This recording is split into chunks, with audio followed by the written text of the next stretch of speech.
along with all of you to advocate for live music and the ability to ticket for live music.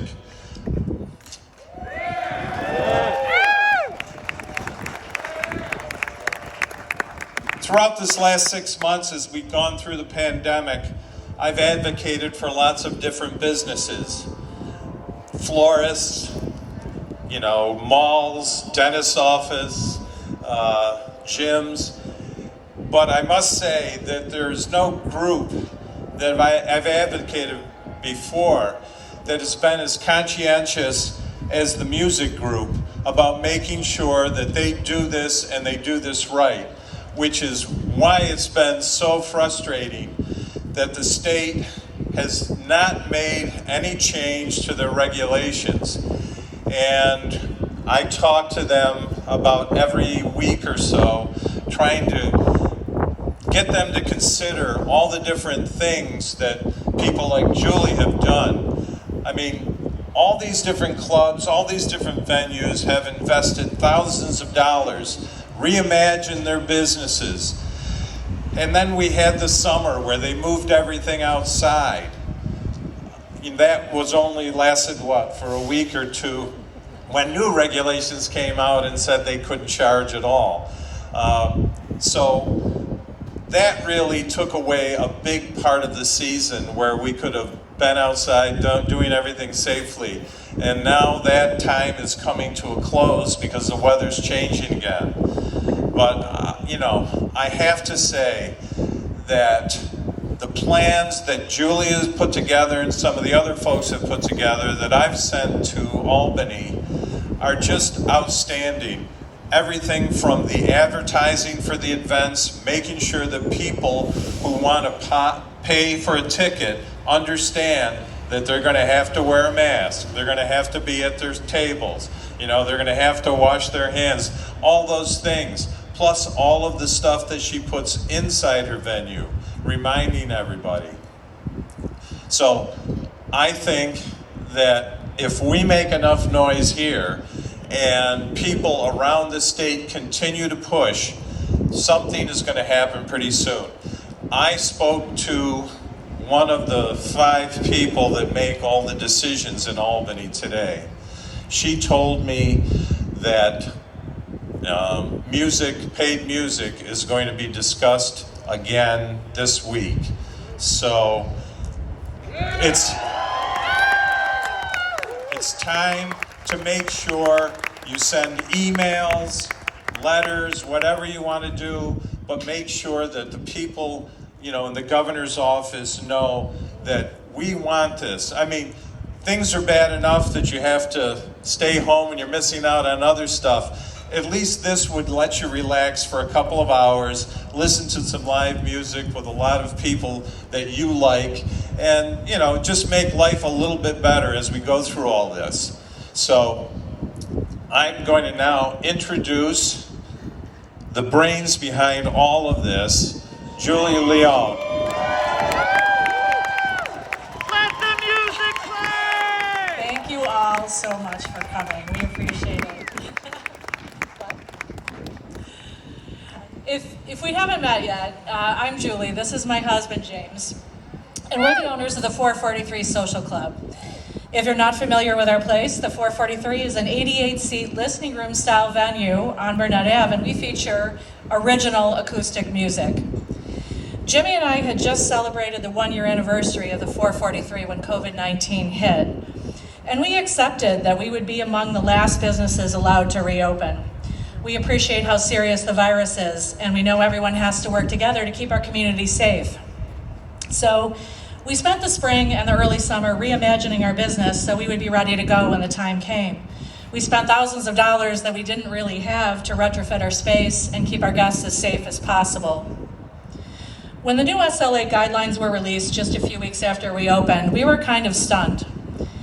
Because while live music is allowed in bars and restaurants, it was announced that advertising or charging a fee is not.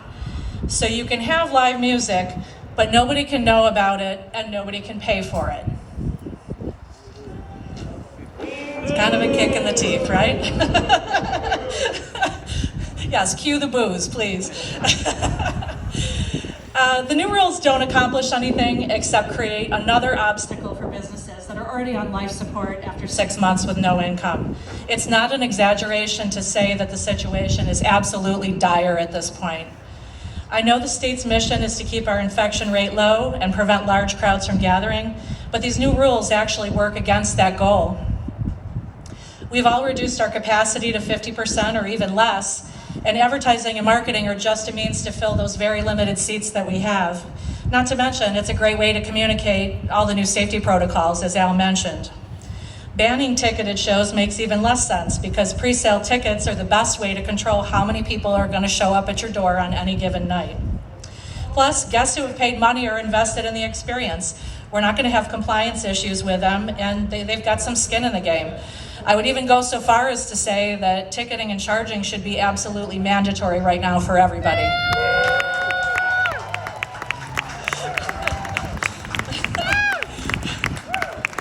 The state has the idea that live music automatically means large crowds and a lot of people milling around. They feel that social distancing is impossible to force in this kind of setting, and that's just not true. That's not the reality of how any of us are operating right now.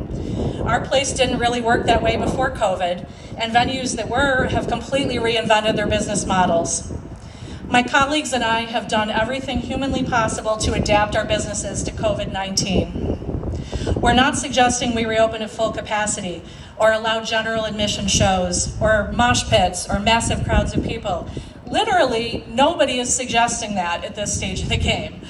You know, we're not fighting the mask mandate or any of the other common sense mandate guidelines that are currently in place. We're simply asking to be allowed to promote live music, charge a fee, pay everybody fairly, and do our best to keep our businesses afloat until we get to the other side of this crisis.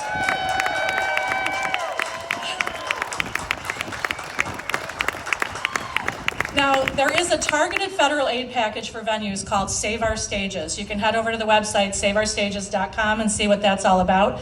It is hung up in the Senate right now, and there is no telling whether it's going to pass or not. So for right now, all we can do is help the state realize that the unintended consequences of these new rules will have more venues closing their doors for good before the year is out. Do you want to live in a city with no live music venues? I know I don't. Thank you so much. And I'm happy to introduce one of my colleagues, Mr. Dan Mastronardi from the Westcott Theater.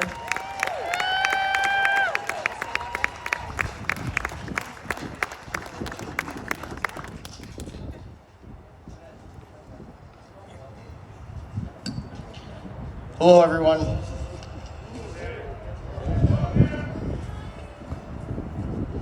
Alrighty. All right, thanks for coming out this evening to support Let the Music Play. Special thanks to Julie for coordinating the rally. My name is Dan Mastronardi, the owner of the Westcott. I opened in 2008 during a recession. 12 years later, now I'm facing the biggest crisis I've ever faced with COVID-19. Julie touched on a lot of things that I was going to touch on, so I'm skipping ahead. Short and sweet. I do want to mention a few things. I think it's completely foolish that the guidelines that we can't advertise or sell tickets is foolish. I look at advertising as our First Amendment right. Why are live music venues not allowed to advertise, especially when similar industries have those rights? Seems ridiculous. Oh yeah! Music is healing. We could all use some healing right now. Just because big crowds can't gather does not mean the music should be paused. It's times like this when the music should be played, and played loud. You need it, I need it, and we all need it. So in the words of the Doobie Brothers, let the music play.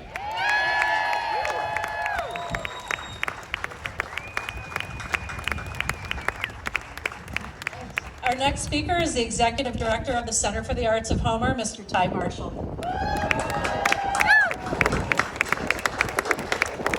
Thank you, Julie, for inviting me. Thank you, Al, for bringing our voice to our elected officials. The Center for the Arts is a 400-seat venue in Homer, New York that has the pleasure of bringing national artists through Central New York. I'm proud to be the executive director and the booking agent and the cleaning man, too. And so, really what happens is we're very small, tight-knit groups of people who do this because we love it. My grandfather always said, if you're going to speak to politicians, talk in dollars and cents and numbers. And so that's what I'm going to do today, because I hope they hear my voice. Never before have I felt so silenced as I have in the last 6 months, and particularly so in the last 3 months. And as someone who promotes music and bringing people together, I'm going to ask our governor and our elected officials to trust the science. And what you have up here is a line of experts in the science of gathering people together safely.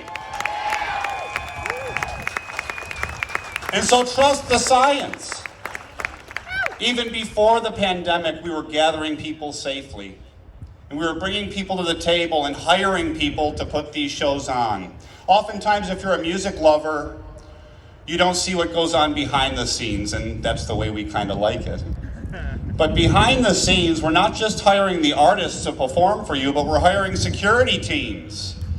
We're hiring carpenters. We're hiring electricians, engineers, lighting designers, sound designers. And for the past 6 months, those people have not been working. And so if you look at the music industry as part of the larger economic ecosystem, the music industry's ecosystem is dwindling, and it's going to affect other businesses. It's going to affect local restaurants. It's going to affect local hotels. It's already affecting waste management companies. And so I ask you, I plead with you today to please write your elected officials, please write the governor, please write your senators and congressmen, and please plead with them for support to keep our industry alive. And by keeping the music industry alive, we'll keep our other industries alive too. Thank you, everybody. I appreciate the opportunity.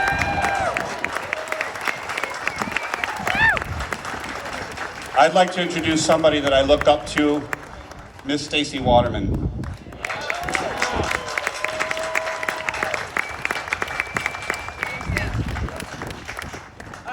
Let's see. Oh gosh. In the year of COVID-19, the entertainment industry was brought to its knees in March. From the biggest stars in the world and the people they employ to the giants of the industry like Live Nation and AEG, who have furloughed and now have been forced to lay off thousands of employees. The fallout from all of that has trickled down to the most fundamental level, which is why we are all here today. Our homegrown venues and artists are suffering.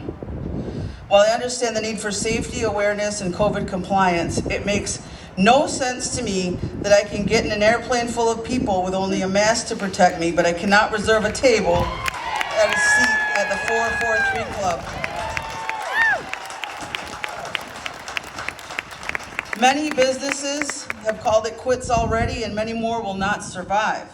We need live music for our well-being. It's something Dan touched on. And it is ironic that in the worst of times, that the healing power of live music is not within the grasp of those who need it. For many of our people, music is to our mental health what water or air is to our physical wellness. We cannot live our best life without live music. I want to shout out to the local musicians union, Local 78, Stagehands, IATSE Local 9, all represented here. You can stream any act online, but no matter how big or small the show, streams will never take the place or replicate the energy and unifying power of a live concert experience. We are here to send a message. A plea, if you will, to those making all the rules. Do not let another small business close its doors. And do not force our creative community into despair. Whether playing music full-time for a living or earning extra money to make ends meet, these folks need to get back to work.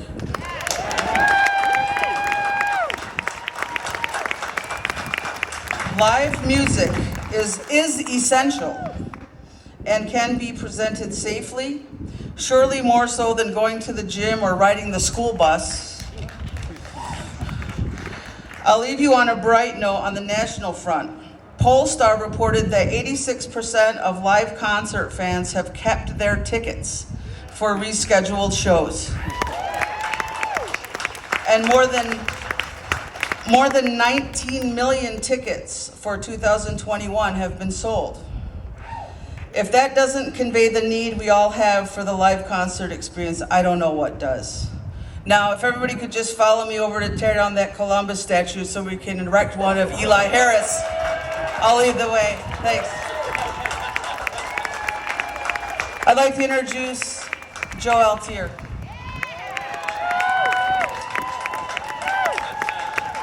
Hi, everybody. On March 13th, I knew the S was hitting the fan.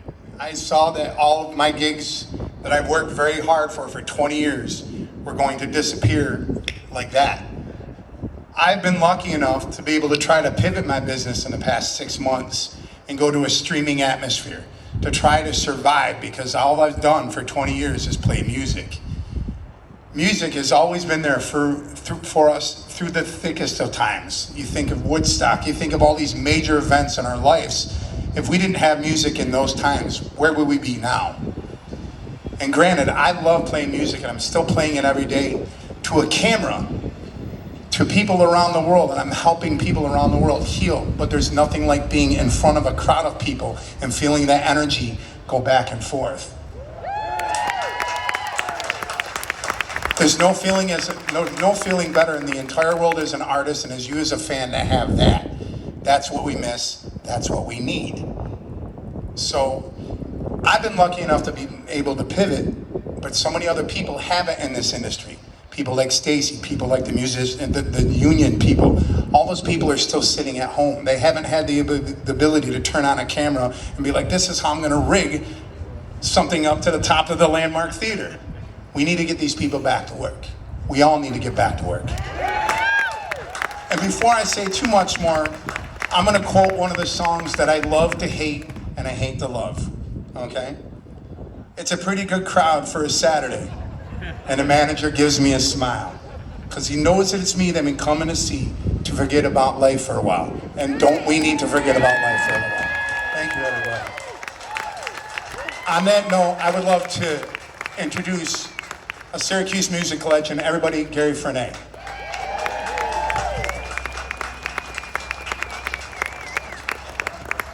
Thank you, Joe. I'll double you, Joe. You've been doing this for 20 years. I've actually been doing it for 40 years. I consider myself the luckiest guy in the world because I haven't had a real job since Gerber Music went under in 1982. Some of you know what I'm talking about, right? You might know me from the Flash Cube, Screen Tests, Neverly Brothers, Fab Cats, Frenay and Lennon.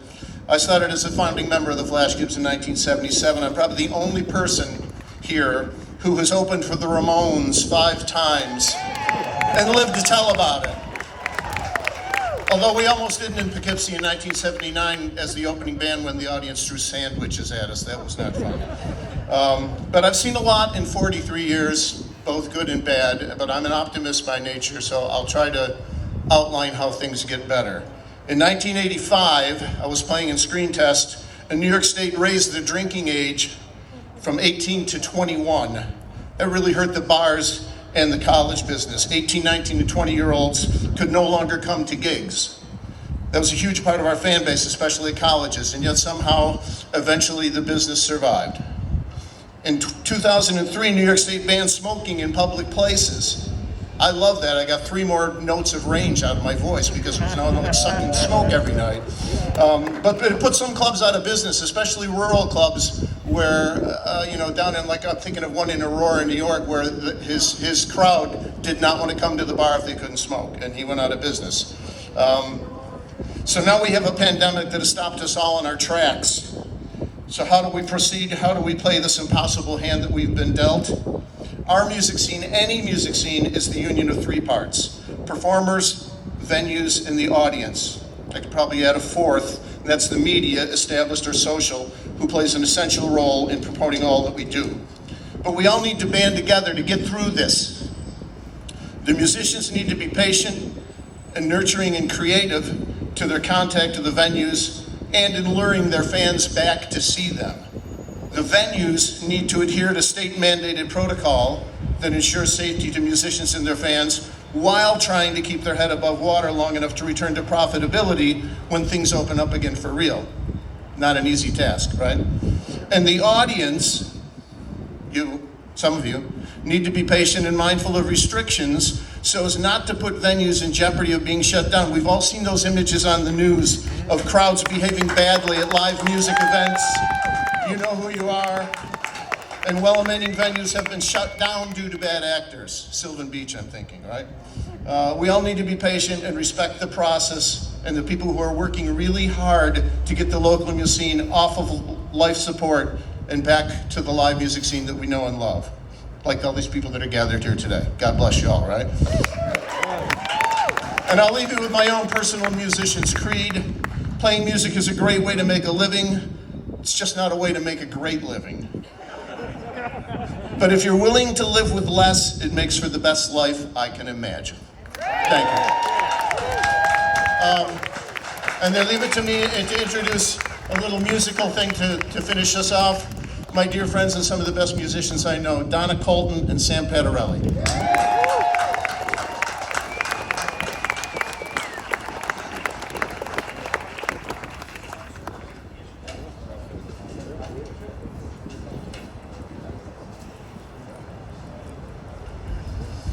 All right, as always, all of the musicians turn out when it's something this important, and we love you guys.